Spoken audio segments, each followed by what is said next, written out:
Tal como les dije cuando toqué el tema de Buda, voy a tocar ahora un filósofo de la antigüedad grecorromana clásica que se llama Plotino. Vamos a dar algunos datos primero más o menos para ubicarlo en el tiempo. Como siempre ocurre con personajes de la antigüedad, época en que no existía el registro civil, es bastante imprecisa siempre la fecha de su nacimiento. En este caso, la imprecisión no es tan grande. Algunos suponen que nació en el 203 y otros en el 204 después de Cristo, en una provincia romana, en Egipto. Y estamos hablando de un periodo en que Roma está a punto de entrar, el Imperio Romano, está a punto de entrar en lo que los historiadores llaman normalmente la crisis del siglo III, porque en ese periodo, un poco después del nacimiento, unos años después del nacimiento de Plotino, el mundo romano entró en una situación tremenda, con ataques de tribus bárbaras o de civilizaciones ajenas y enemigas, como eran los partos, con guerras civiles, golpes de Estado, llamémoslo así, una situación tal que en un momento dado prácticamente el imperio quedó dividido en tres partes, la economía obviamente sufrió mucho, las guerras produjeron mucha destrucción, fue un periodo muy difícil, del cual se recuperó Roma gracias a una sucesión de emperadores muy fuerte. Todos ellos murieron en acción o en combate o asesinados por su sucesor, pero mientras gobernaron fueron hombres hábiles, fuertes y lograron reorganizar las fuerzas que le quedaban a Roma y reunificar en lo que se había dividido. Pero eso es una historia que contaré en otra oportunidad.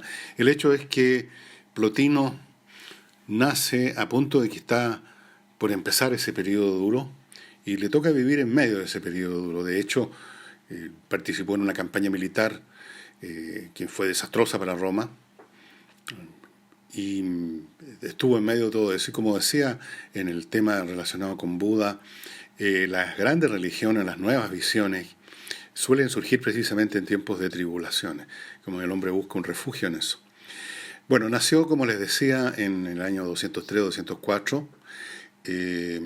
Estuvo en el año 242 en la expedición del emperador Gordiano III a Persia. Él quería conocer la filosofía persa y por eso se reclutó. La expedición fracasó, el emperador lo asesinaron, vino otro emperador, pero mientras tanto él logró refugiarse en Antioquía y luego finalmente en el año 246 en Roma propiamente tal abrió una escuela filosófica que empezó a recibir gente linda, digamos. El hombre se hizo famoso. Uno de esa gente linda sería un emperador, el emperador Galieno, un emperador bastante importante en la historia de este periodo difícil. A Galieno le tocó, entre otras cosas, administrar gran parte del desastre en un momento dado. Se habla de él en un libro que se escribió sobre él, un discípulo, Porfirio, que escribió un libro que se llama Vida de Plotino, así que ahí sabemos algunas cosas. Era un tipo ascético, dulce, afectuoso, qué sé yo. Ahora, ¿dónde está su filosofía?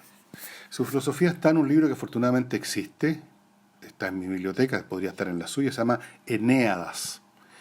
Es un libro donde empezó a poner por escrito sus ideas a partir de más o menos el año 254. Son 54 tratados que están dentro de este Enéadas, que está ordenado a su vez en 6 libros de 9 capítulos, y por eso se llama Enéadas. Es uno de los tratados más sólidos de la antigüedad desde el punto de vista de la metafísica. Y finalmente murió el año 270 de una enfermedad muy dolorosa, cuando tenía solo 66 años, aunque en esa época 66 años no dejaba de ser. La doctrina de Plotino, ya que ustedes van a ver la similitud en muchas cosas con Buda y con otros filósofos, dicho sea de paso, es que la realidad, lo que nos rodea, se funda en lo que él llamó lo uno. Lo uno. Ya vamos a ir a ver qué dice de lo uno. De lo uno emana todo, por emanación. Emana el alma, emanan las cosas, emana la razón, el nous. todo viene de lo uno. ¿Pero qué es lo uno?, se preguntará usted. La primera pregunta que uno se hace. Plotino no lo describe, es indescriptible, porque lo uno es la unidad, lo más grande, podríamos denominarlo Dios, algo que precisamente porque está antes, es la base de la cual emerge la realidad propiamente tal, no hay forma de definirla con los términos con que nosotros definimos las cosas, que son los términos de la realidad, de los fenómenos que nos rodean. Así que sobre esa materia, Plotino nunca dijo nada, mantuvo un total silencio, cosa que es muy propia de los místicos, que siempre, cuando más le dicen a uno, esto es inefable, esto uno. Fíjense ustedes cómo se parece eso al vacío de Buda, el cual ustedes pueden encontrar, si no lo han escuchado, está en esta página también el tema del budismo. En esa unidad se funda todo, de ahí emerge.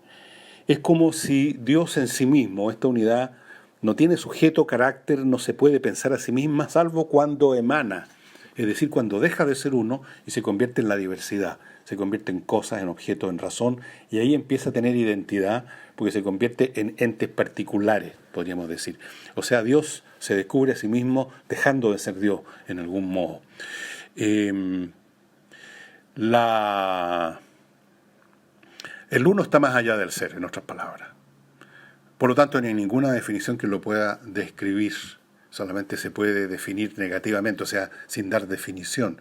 Como ustedes ven, la palabra definir significa poner límite, decir esto es así, así y asá, lo cual es lo mismo que decir esto no es aquello otro.